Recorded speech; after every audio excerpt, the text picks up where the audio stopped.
Yo, what is up guys, your boy IzuKage here with part 2 of What If Deku Was a Villain. This should have came out like Friday, but bruh, stuff happened, life happened, so I'm recording it now. So hope you guys are going to enjoy the video, and let's begin. So where we left off last time, Izuku is back in his mom's apartment after nearly being stabbed, but yeah, he managed to use his quirk. Even though he doesn't know what it is, he has a good idea of what it is. Like he has an idea of what it is. And if you don't remember, it's called suggestion, and it allows him to guide a person's thoughts and feelings or even behavior without the person knowing. But if they figure out what he's doing, it won't work. So if he's being really persistent about it and trying his hardest for a person to believe something, it won't really work. He has to be subtle. So while his mom is still sleeping, he decides to go back outside because he feels a bit more confident since he thinks he has a quirk. And just in case he brings something along. He may or may not use it, but yeah. So he goes outside, and as I said in the last part, it's the bad part of town. So he goes down to the first floor, and on his way down, he sees the staircase is all broken at some places, and he looks down one of the holes and sees a guy passed out with a beer bottle in his hand. Ew, Izuku just looks down at him and continues down. He gets to the first floor and decides to walk through the alleyways to avoid any unwanted attention. So he's walking when he reached a dead end, but he can either turn left or right. He looks to the left and just sees that it leads to the road, and to the right he sees it goes a bit deeper. So he decides to go to the right since it's broad daylight out. It's like early in the morning, so he wouldn't think anyone would be doing anything criminal at this hour, would they? Zuko begins walking and starts having a bad feeling in his stomach, but against his better judgment, he continues. Curiosity got the better of him. So he begins passing people just passed out on the side of the wall, drunk and stepping over needles. After passing 6 people passed out, he decides, whatever is at the end of this alleyway, it just isn't even worth it. So he begins to walk back, but one of the guys who was passed out wakes up and grabs Izuku's leg. Come here, kid. You look like a fine piece of meat. Oh, what the hell? Get off of me. He repeatedly stomps on the guy's face until he falls unconscious again, and Izuku begins sprinting back to his apartment, but he bumped into someone. He bumped into him and landed on his back, and he gets up and starts rubbing his head, saying, oh, I'm sorry, mister. The guy was tall, overtowering Izuku's 4-year-old frame, and he said, kid, watch where you're going. Sorry. And Izuku goes to walk away, but the man grabs him and said, you messed up my new shoes. I said, I'm sorry. Well, I don't have mercy for brats like you. And Izuku was wondering why his quirk wasn't working. So he begins flailing around his arms, but using one hand, the guy grabbed both his legs. Now listen here, kid. You're gonna take me back to your house and give me all you got. It's the least you can do. Izuku, still having one arm free, frantically reached into his pocket and pulled out the switchblade he carried with him and shoved it into the guy's gut. The man dropped Izuku, who scurried away like a rat, and holding his stomach, he ran to the streets to get a hero's attention. And luckily for him, he found 2 on patrol. Just some top 200 heroes, no one really all that special. One named Rainier and the other named Fumihiro. He began saying in between breaths, a kid, he stabbed me. He had a super speed quirk or something. I could barely see him, but he went that way. And he pointed to the apartment buildings. Alright, sir, Rainer said while taking him to the hospital. And I'll look for the kid, said Fumihiro, as he had a flight quirk so he could easily scan over the buildings. And he went over and searched all over but couldn't find anyone. So after 5 minutes, he began knocking on people's door, trying to see if the kid was inside. So he goes through all the residents until he reaches the Midoriya house, the Midoriya room. So the hero was there knocking for around a couple seconds, but there was no response. So he peeked through a window and just saw Inko sleeping on the mattress in the middle of the room. Guess the kid got away, he said, and flew towards the apartment. And flew towards the hospital with his partner. So Izuku, meanwhile, was in the cracks in the stairs, standing on top of the guy from before. Izuku didn't weigh much, so he didn't wake up. So Izuku climbs out as the hero flies away and goes to his apartment. He walks in to see his mom standing at the door. Inko was actually awoken by Fumihiro flying away because the sound it makes when he flies is really loud. That's why he won't make it out of top 200. So Izuku is faced with his mom and she asks, "Oh, Izuku, what were you doing outside? You aren't hurt, are you?" Izuku replies, "No, Mom, I'm fine." Why is there blood on your shirt?" Izuku looks down at his shirt and some of that guy's blood got on him. Well, oh, that isn't blood.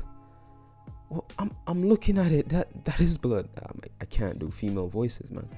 I'm looking at it. That is blood.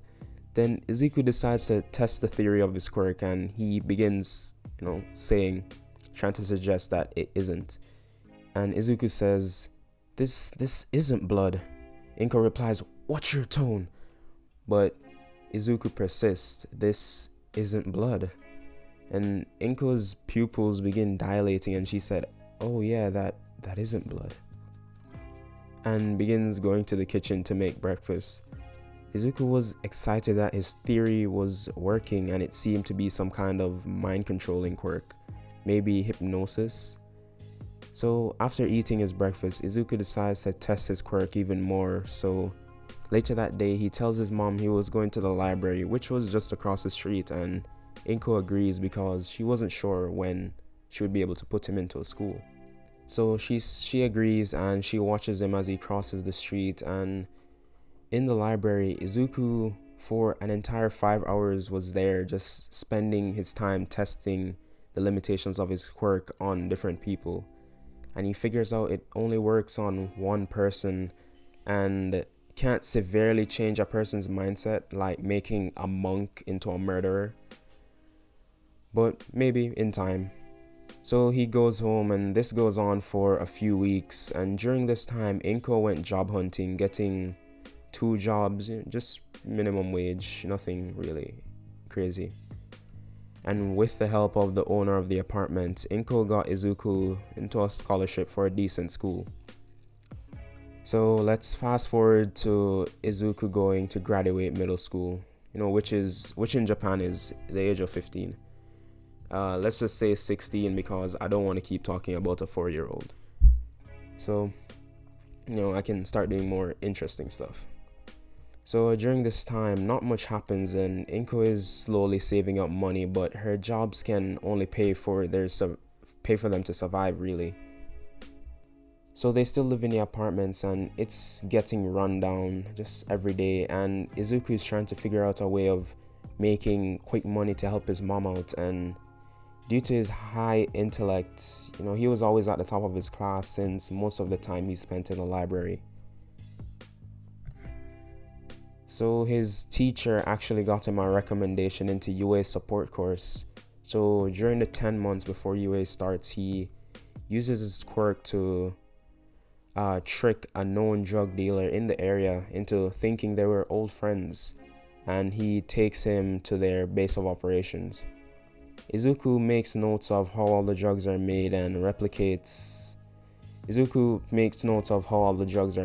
after leaving, he finds an abandoned factory close to where he lives, and he decides to make his own.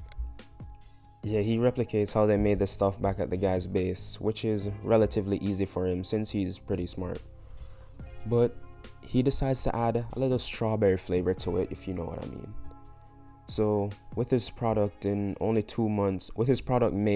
only 2 months, he decides to name it Pink Snow, a very innocent name.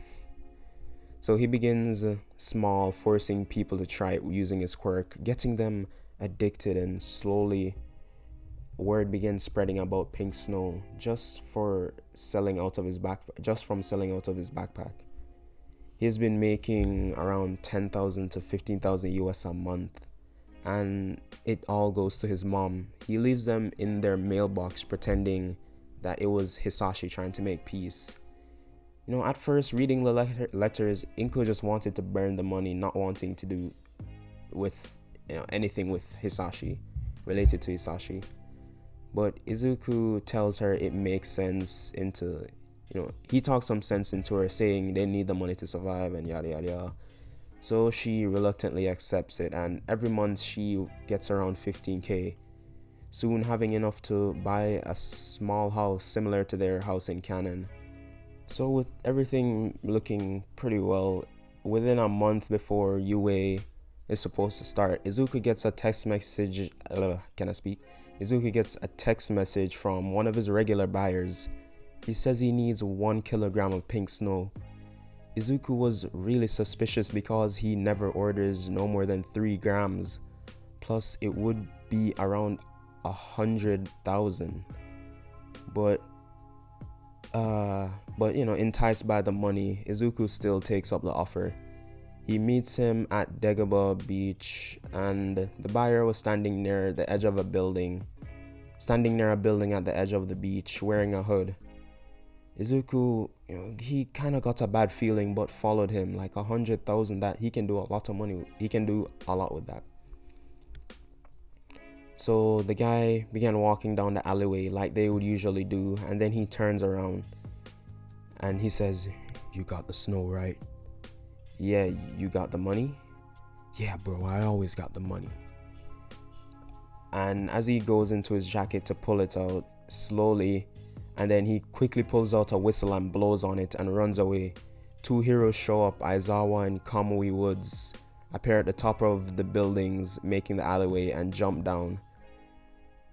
Now Izuku was cursing himself. He tried looking for an exit, but Aizawa says, "Come with me, kid, and you won't get hurt." Izuku says, "But Aizawa, you're my neighbor, remember? We were always good friends. Like, why would I ever do something like this?" Aizawa, with a confused face, says, "We were?" "Yeah, remember?" "Oh, yeah, I think so." Then Kamui spoke up. "Eraser, get your head in the game. We still have to take him down." Oh yes, sorry." Then Aizawa sent his scarf to trap Izuku, but as it got close, a sword came down from one of the buildings and stuck the scarf into the ground. Everyone looked up, and who was it? Well, find out in the next part, because this is where I'm going to be leaving this one off. Thank you guys for sticking to the end of the video, and hopefully today would be a quadruple upload. So yeah, 4 videos because I missed like 3 days. So yeah, see you guys in the next What If.